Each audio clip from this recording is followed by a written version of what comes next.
welcome to another booktube video from me, Lauren, from Lauren and the Books. I hope you're all doing very well. I'm feeling very relaxed. I've got no makeup on, my hair's big fluffster.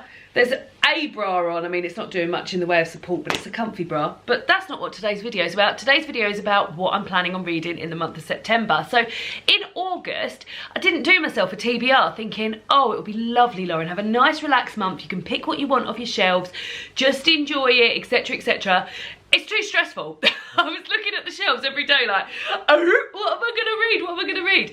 Thinking, oh, I'll read stuff as it comes in, but then I was like, oh, well, I wanna haul it first and blah, blah, blah. So I was like, do you know what? Just set yourself a nice TBR for September. I love looking at shelves, weirdly. I love looking at shelves and picking off what I'm gonna read for the month, but give me a month where you can read whatever you want. Oh, I just didn't know what was going on. So I've selected myself some books here. It's a mixture of like books that are new out, books that I've got for for book clubs and things like that. Quite a good range. I'm quite looking forward to the month looking at these books here. I'll start with one that I'm currently reading. So that is Persepolis by Marjane Satrapi. This is a book that I have read in like when I first started BookTube.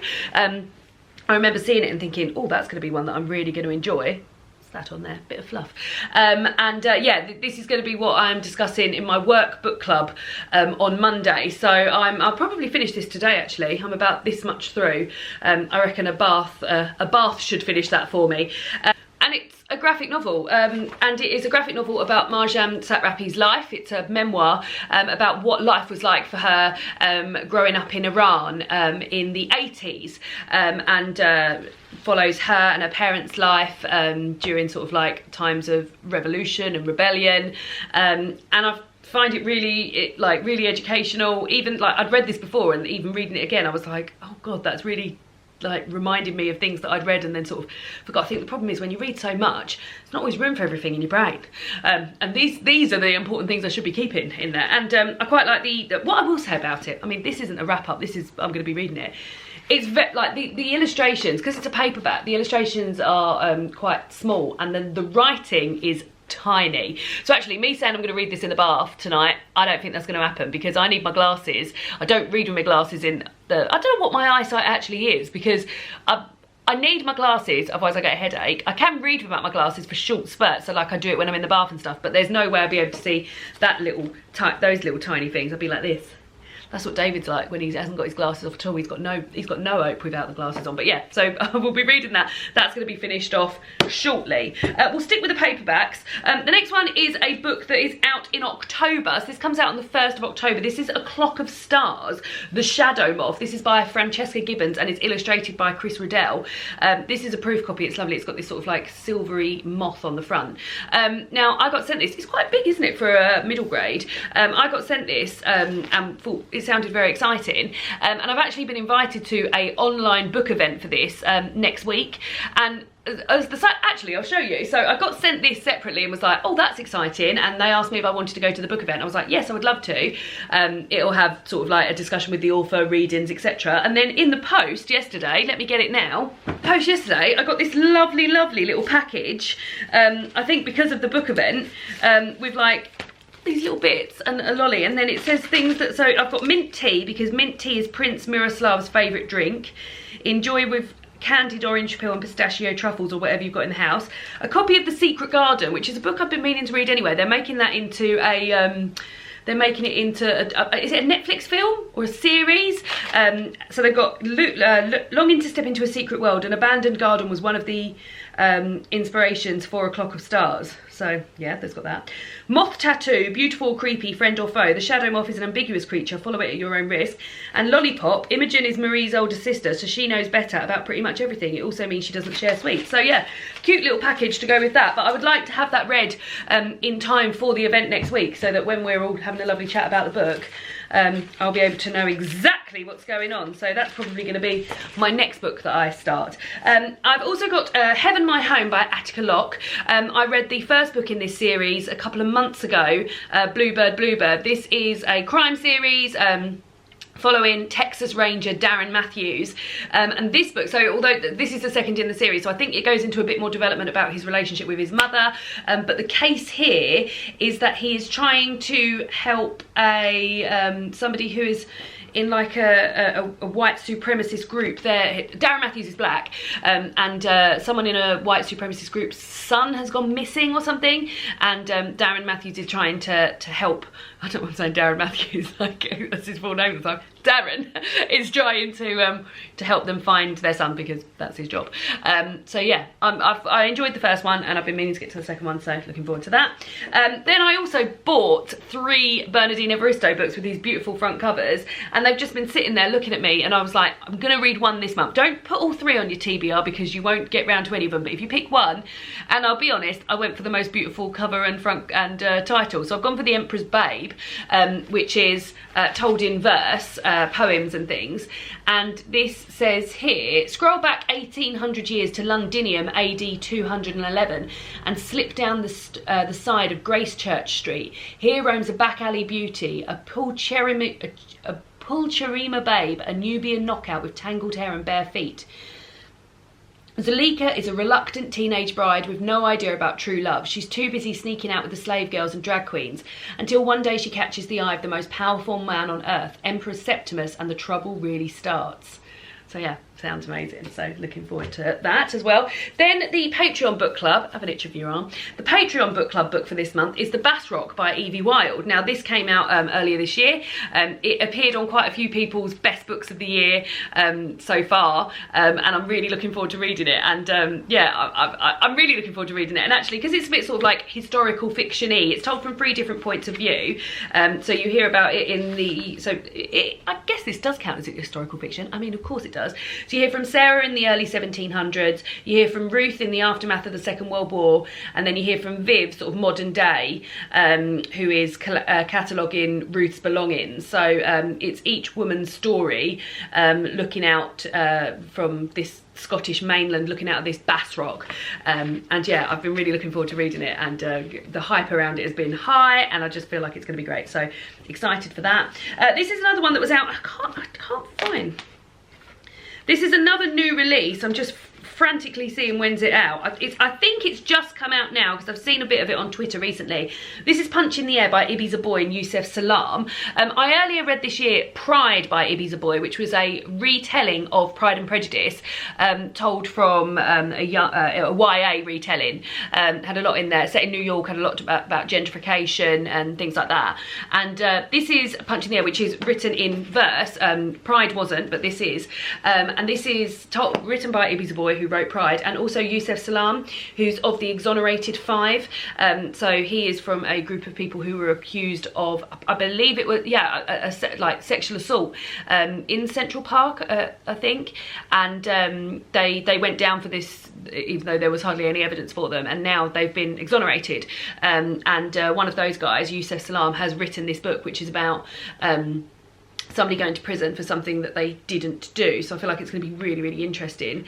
It says here, Amal Shahid is a 16-year-old boy who is convicted of a crime he didn't commit, suddenly going from art student to felon, he's sent to prison. Through searing and revelatory verse, he reflects on what brought him to this point, a rigged system that starts as early as elementary school, when a hoodie signals a threat to the teachers, a fight that would normally just be seen as boys being boys, until black boys are involved, and a justice system that has never been colourblind. So yeah, it sounds amazing, and David's going to read this after me, so yeah, looking forward to that as well. Right, now, next up, I've got a one of these Persephone books. Now, I own 3 Persephone books. I have read none of them. This one I got bought for a birthday present from my cousin Laura, I reckon about 5 years ago. I haven't read it. This is The Wise Virgins by Leonard Woolf. Persephone Books are a publishing house from the UK. They are all these beautiful grey covers, and then inside each has sort of like end papers and an additional bookmark from vintage. I think they make it from like vintage paper and vintage wallpaper. I've got 3 of these. I've read none of them. This one I got as a gift, and the other 2 I think I bought second hand, and I just said to myself, stop letting them sit on your shelves looking beautiful, start reading them. So this is, to be honest, I don't even know what this is about, so let's have a look. I think Leonard Woolf is something to do with Virginia Woolf. I think he's the husband of Virginia Woolf. Leonard Woolf, right, okay, so anyway, it says here, it's 1 o'clock and Camilla had come into the study. The floor was littered with innumerable sheets of white paper. In the centre, Catherine was sitting in her armchair with a pen in her hand and a sheet of white paper on a book upon her knee. She bit the end of a pen, wrinkled her forehead and looked up dubiously at Camilla. You'll have to decide, you know, she said judicially, whether or not you're going to marry Harry. Camilla walked over to the window and leant upon the windowsill, looking down into the quiet street. The world of actual things which she looked at, the trees heavy now with their summer leaves, the dingy iron palings, the heat beating up from the strip of polished asphalt road, seemed for a moment so much more real to her than herself and Harry and marriage. Catherine's remark sounded absurd. She could not seriously think of it. Other people married, but one did not marry oneself. So yeah, I'm excited to finally read one of my Persepolis classics that I own. Right, so then I've got 4 more hardback books this time. First one is a library book. This is On Earth We're Briefly Gorgeous by Ocean Vuong. This is a book that I've meant to read for a long time. And when I went to drop off all my library books, actually, I need to get in contact with my library because I dropped off all my library books last week and they put them into sort of like quarantine. So you put them in this big bag, then they quarantine them for like 2 days and then they put them put them back in, so they say, but they've just renewed them all and I don't have them. So don't renew them all. And like they've renewed them all instead of like clarking them back in, so I need to speak to them. But yeah, so this is On Earth We're Briefly Gorgeous, and I didn't have time to browse the library because I got there just as it was closing, so I just grabbed this thinking, I know I want to read this. I've seen this appear on a lot of people's channels. I know I want to read this. And then Waterstones, this is Waterstone's book, one of Waterstone's book of the months as well, so it's all come together quite well. So it says here, On Earth We're Briefly Gorgeous is a letter from a son to a mother who cannot read, written when the speaker, little dog, is in his late 20s. The letter unearths a family's history that began before he was born, a history whose epicenter is rooted in Vietnam and serves as a doorway into parts of his life his mother has never known, all of it leading to an unforgettable revelation. So yeah, sounds like it's going to be beautiful. I've heard wonderful, beautiful things about it. This is a book that came out in August, and I got a review copy of it. It is Olive by Emma Gannon. Emma Gannon is a journalist and podcaster who normally writes non-fiction, and this is her first fiction book, a book called Olive, and it's about, well, it's sort of, I guess, women's contemporary fiction, would you describe it as? But it's about a woman whose life but she doesn't want her life to particularly go the way that it's expected to go, in terms of like she's surrounded by friends who are getting married and buying a house and having children, and Olive's like, I don't know if I want to get married and buy a house and have children. And this is one of the first books I've ever sort of heard of that maybe aligns itself more with my views about not maybe wanting to own a house, get married and have children. So yeah, I'm really looking forward to reading this, and yeah, I think it's gonna be great. I think it's gonna be really good. And then the last two, this one is one, so you can obviously tell it's getting to the point in the year now where I'm thinking, why haven't I read any of the books that I got for Christmas last year? Because yeah, why haven't I? And this is one, so every year for Christmas, I always say to David, just go into a bookshop and pick me a book. I don't want him to like get any sort of previous ideas. I want him to buy me a book in that bookshop on that day, one that he thinks I'll like. And it's been lovely. I've had some lovely books over the years, and last year this was the book that he bought me, which was Big Sister Little Sister Red Sister by Young Chang, and this is a non-fiction book, 3 women at the heart of 20th century China. So this is about they were the most famous sisters in China as the country battled through 100 years of wars, revolutions and seismic transformation. The 3 Sung sisters from Shanghai were at the centre of the power, and each of them left an indelible mark on history. And they're given like nicknames of Red Sister, Little Sister and Big Sister. So yeah, I'm really looking forward to reading it. But I wish I'd picked it up before now. It feels really heavy. It looks pretty wordy, like all of the pages are very like full of text. There's not much paragraphing going on, so yeah, I think it might take me a while to get through it, but yeah, I just feel so pleased that David bought that for me and thought that I would enjoy that, so thank you, David, for that. But yeah, I will get round to reading it. I mean, I've got to have read it by Christmas this year, so yeah, I will read it this year.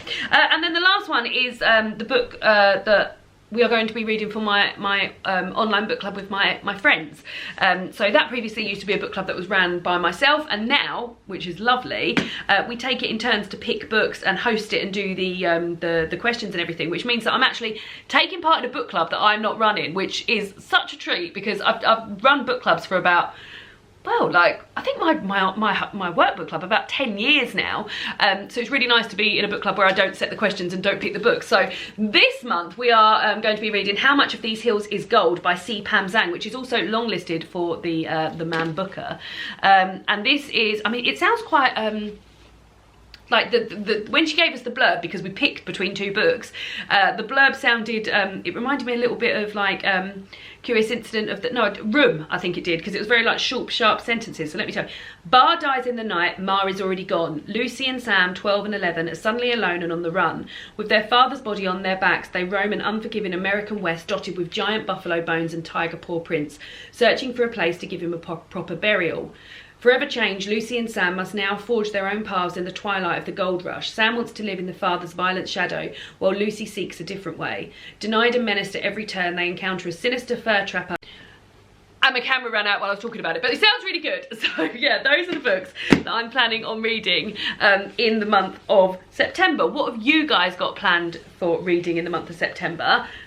Autumn now, isn't it? Does your reading change a bit in autumn? I tell you what I've been like craving is a bit of historical fiction and things like that. So yeah, these are the books that I'll be, I mean, these are the ones that I'm hoping to read in the month of September, but I've also got me my Libby app where I've got books that come in from the library as well, so I'll be getting a few of those coming in. But yeah, let me know what you're planning on reading in the month of September, and I'll see you all again soon for another BookTube video. Goodbye!